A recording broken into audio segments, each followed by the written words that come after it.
ముంబై మహా అరాచకానికి ఆనవాలుగా మిగిలిపోయిన ఆ ఒక్క కిరాతకుడికి క్షమాభిక్ష పెట్టే ప్రసక్తే లేదంటూ మన హోమ్ మినిస్ట్రీ తెగేసి చెప్పింది. మరి వీణ్ణి చెరబట్టి ఎన్ని రోజులు గడిచింది? వీణ్ణింకా జైల్లో పెట్టి మనమెందుకు మేపుతున్నట్లు? ఇలాంటి లెక్కల్ని కూడా నార్త్ బ్లాక్ సరిచూసుకుంటే బావుంటుంది. వీడన్నా కొంచెం బెటర్, జైల్లోపలే ఉన్నాడు. జైలు బయట క్షేమంగా తప్పించుకు తిరుగుతున్న నేరస్తుల సంఖ్య మన దేశంలో నానాటికి పెరిగిపోతోందంటూ మన సర్కారీ సర్వేలే తేల్చిపారేశాయి. చెప్పొచ్చేదేంటంటే మన చట్టాలు, కోర్టులు జస్ట్ అవుట్ ఆఫ్ ఆర్డర్.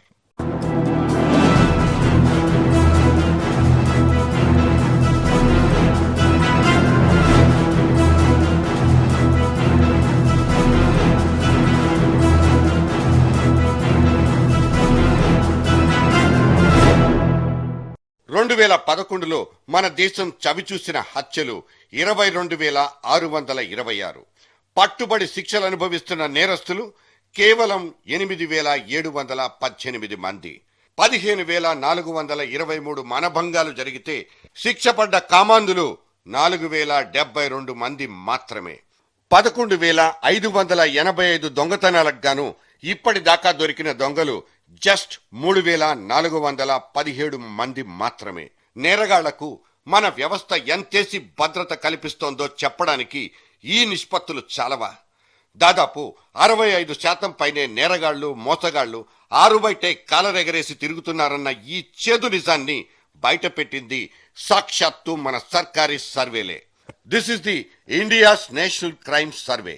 అంత గొప్పగా పకడ్బందీగా రాచుకున్న మన ఐపీసీ సెక్షన్ల కంటే వాటికున్న లూప్ హోల్సే బలవంతమైనవన్న రూఢి కూడా ఇక్కడే కలుగుతుంది. సో నేరస్తుడు శిక్షింపబడతాడన్న భరోసా ఇక్కడ లేనే లేదు.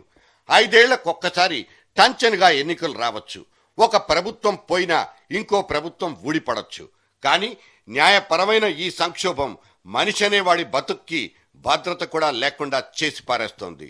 ఇక్కడ పోలీస్ ఆఫీసర్లు తక్కువ, శిక్షణలో వెక్కిరిస్తున్న నాసిరకం ప్రమాణాలు, మెరుగుపడని దర్యాప్తు పద్ధతులు, కనీస వసతులు లేని రూరల్ పోలీస్ స్టేషన్లు, శాస్త్రీయమైన దర్యాప్తుకు అనుకూలించని పట్టణ పోలీస్ స్టేషన్లు, ఇలా చెప్పుకుంటూ పోతే డజన్ల కొద్దీ కారణాలు కనిపిస్తాయి. అక్రమ అరెస్టులు, సొంతంగా పుట్టించిన సాక్ష్యాధారాలు, వేధింపులు, ఇటువంటి అనాకారి చేష్టలతో పోలీసులు బుక్కైన సందర్భాలే ఎక్కువ.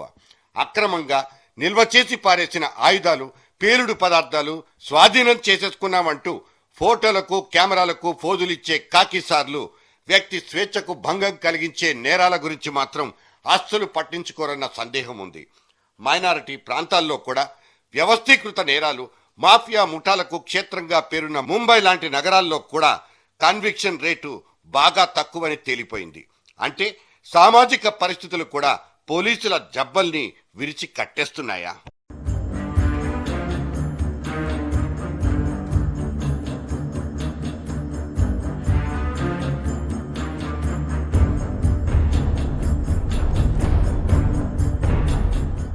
చాలా మంది అమాయకులు చెయ్యని నేరానికి శిక్షలు అనుభవిస్తున్నట్లే అంతకంటే ఎక్కువ మంది నేరగాళ్లు మాత్రం సాక్ష్యాధారాలు లేవన్న సాకు మీదే బయట తిరిగేస్తున్నారు.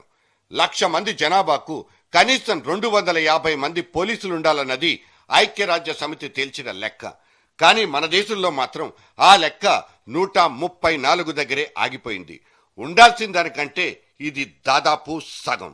ఉన్నంతలో ఎంతో కొంత సారవంతమైన దర్యాప్తు చేద్దామంటూ ముందుకురికే ఏజెన్సీలకు కూడా ఇక్కడ పనిచేసుకునే ఛాన్సే లేదు. మన ఫోరెన్సిక్ నైపుణ్యం ఎంత పటిష్టంగా ఉందో చెప్పడానికి ఇక్కడో భయంకరమైన ఆధారం కూడా ఉంది. కసబ్ను పట్టేసుకున్నామంటూ చంకలు బాధేసుకుంటున్న మన పోలీసులు వాడి నేరాన్ని రుజువు చేసే ఫోరెన్సిక్ ఎవిడెన్స్ ను మాత్రం రాబట్టలేకపోయాయి. FBI కట్టుకున్న పుణ్యం వల్లే కసబ్ను దోషిగా నిర్ధారించగలిగింది మన పోలీస్ వ్యవస్థ. ఇటువంటి చేదు నిజాల్ని చెప్తే చాలా మంది జీర్ణించుకోలేరు కూడా.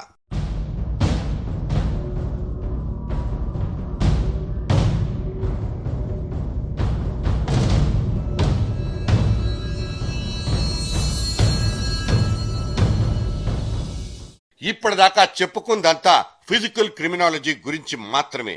జాతిని వణికిస్తున్న ఇంకో పార్శ్వం వైట్ కాలర్ నేరం. ఇది ఎంతగా కరుడుగట్టిపోయిందో చెప్పడానికి ఈ కనిపించే కుంభకోణాల లెక్కలే సరిపోతాయి.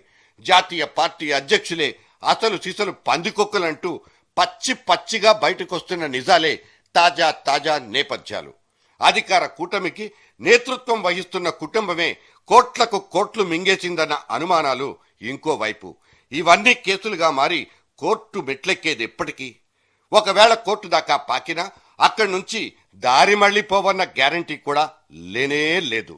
స్వతంత్ర భారతంలో ఇప్పటిదాకా 4 లక్షల కోట్ల విలువైన కుంభకోణాలు జరిగిపోయినట్లు లెక్కలున్నట్లే 100ల కొద్దీ విఐపీలు కోర్టు బోనెక్కినట్లు ఆధారాలు కూడా ఉన్నాయి. వీళ్లలో ఏ కోర్టు ఎంతెంత మందికి శిక్షలేసి జైలుకు పంపించిందన్న జ్ఞాపకాలు మాత్రం మన దగ్గర అస్సలు లేవు. కానివ్వండి, తొందరగా ముగించండి అంటూ దర్యాప్తు సంస్థల మీద పడి రంకలేస్తున్న శ్రీ కోర్టుల వారు తాము చేస్తున్న జాప్యం గురించి మాత్రం ఏమాత్రం జాగ్రత్త వహిస్తున్నట్లో మనకు తెలీదు. 3 కోట్ల పైచిలుకు కేసుల్ని పెండింగ్ లో పెట్టుకుని కూడా వాటి బూజు దులపాలన్న అక్కర మన జ్యుడిషియరీ దగ్గర లేకపోయింది. ఆ చిత్తశుద్ధి ప్రభుత్వానికి ఉంటే కదా వాయిదాల మీద వాయిదాలేసుకుంటూ పోయే పద్ధతికి ఫుల్ స్టాప్ పెట్టేసి సాగదీత పర్వాన్ని తెగ్గొట్టుకున్నప్పుడే ఈ నేరం ఆగిపోయేది. Justice please.